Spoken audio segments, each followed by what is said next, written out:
As many of you know, our fall in Colorado is short lived and winter will be upon us before you know it.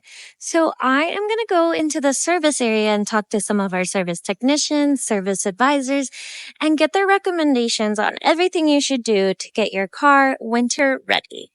Hi, Lars. What is one winter tip that you can give our customers to get them winter ready? I would get in here and get your battery checked.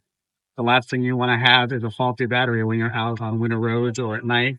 So next time you're in the area, come in. We'll do a multi-point inspection for you and get your battery checked to make sure it's in good repair. I recommend either swapping to your winter set of tires or at least checking the depth on the tires you have on your car. Another good thing you can do for your vehicle this winter, before it starts snowing, is check your windshield wipers. It's a very important thing, especially with blizzarding out. As you know, Colorado, we have a lot of blizzards. So make sure that you check those windshield wipers and make sure they're in good, proper, functioning order.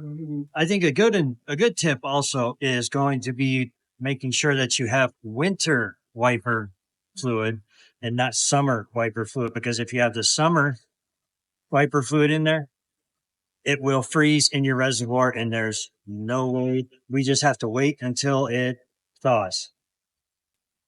Make sure your heater is warming up your car properly for the winter so you don't freeze yourself over. One of the tips that I have for the winter time is having rock salt. Rock salt, if you get stuck or it starts to getting slippery, just pour it underneath your tires, wait for a couple of minutes. It turns into slush, therefore giving you traction so you can get out and go on your way. One tip would be to make sure your coolant and services are all up to date. So make sure to have emergency food, water, and a thermal blanket in case you get stuck on the I-70.